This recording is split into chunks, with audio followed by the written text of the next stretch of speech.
A few months ago, Lorenzo generously sent a few of us to the UNIS UN conference that's held in the General Assembly of the United Nations. This year's topic was on sustainability. Today, I want to talk about some of the things I learned and relate them back to our community. So with that in mind, I want to ask a question.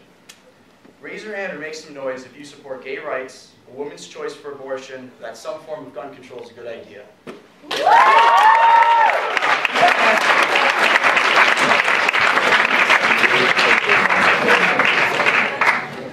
All right, now on a different topic, raise your hand or make some noise if you're really inclined. If you use brawny paper towels, Angel Soft or Quilted Northern toilet paper, or Dixie cups, napkins.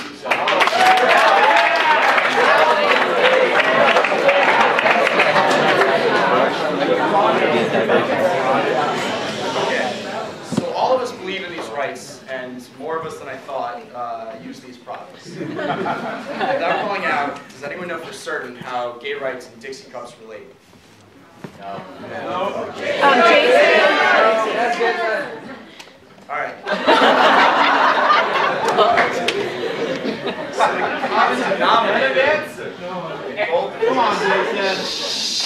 the common denominator is Coke Industries. Coke Industries is the maker of products like the ones mentioned, not to be confused with the makers of Coca-Cola.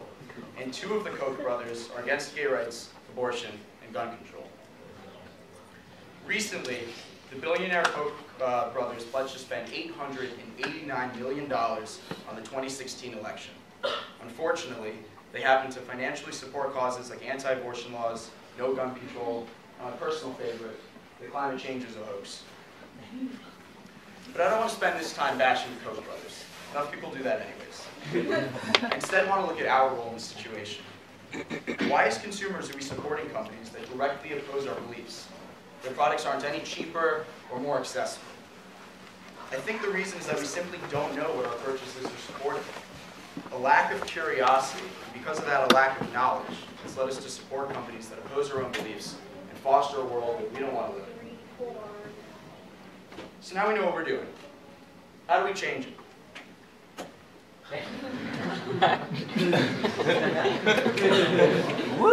Countless speakers at the UN taught us that economic change in our world comes from three interdependent categories: government, business, and citizens.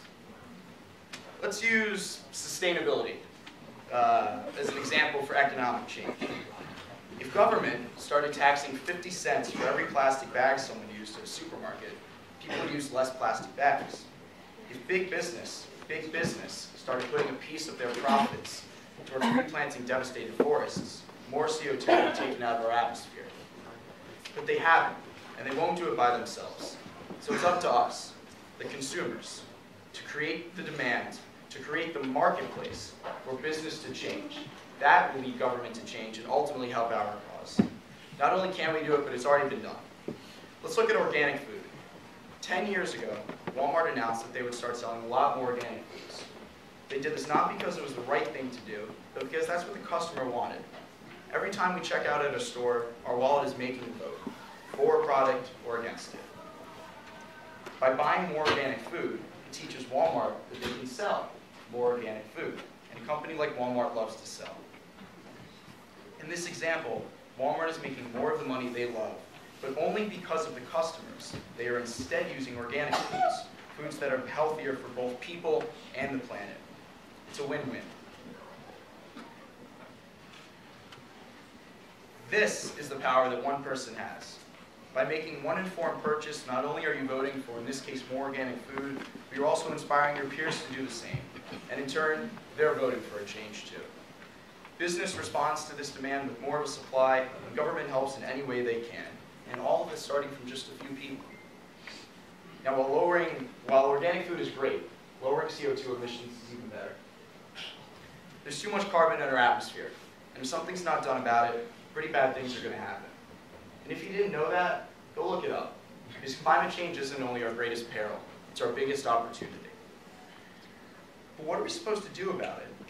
Most of us can't even vote.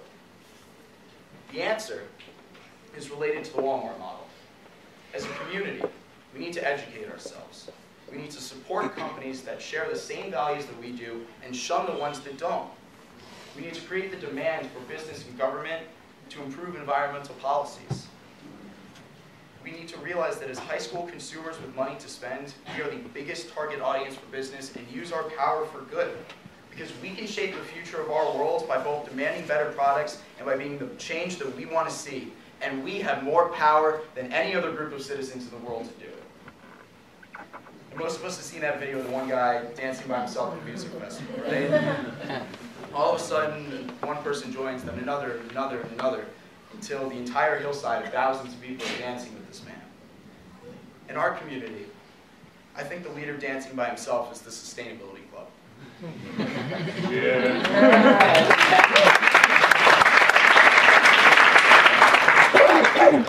And we've done a lot in only 7 months. We've done a lot by having only a few people support us along the way. In only 7 months, we've saved over 25,000 water bottles from ending up in a landfill, reduced our kitchen's output of trash by 90%, taught students ages 8 to 18 about the importance of sustainability, aided in getting a dishwasher downstairs and a $2,000 grant for the vertical gardens, and so much more. And we did it all with less than a dozen people in the club.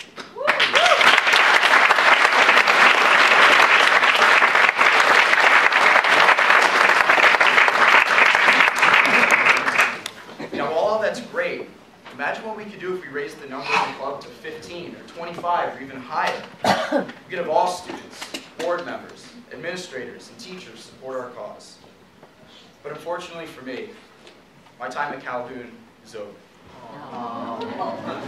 So it's up to the next group of Calhoun students to make a radical difference in our school. In closing, I urge the students of this community to realize how powerful your voice can be when making change. Be it at Walmart, Koch Industries, or Calhoun. How important it is to be curious and question, because you cannot discuss the future if you don't know the present. I hope that everyone in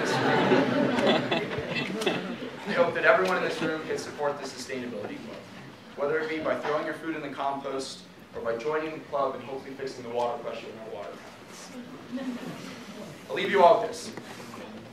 Lawmakers and businesses are afraid that if oil consumption stops, our economy will tank. Instead, let's have our generation show them the power of a green revolution. Let's work together with government, with business, but most importantly with our friends, to push our world into a more sustainable future. Thank you to everyone here. Thank you to all the members of the Calhoun Sustainability Club.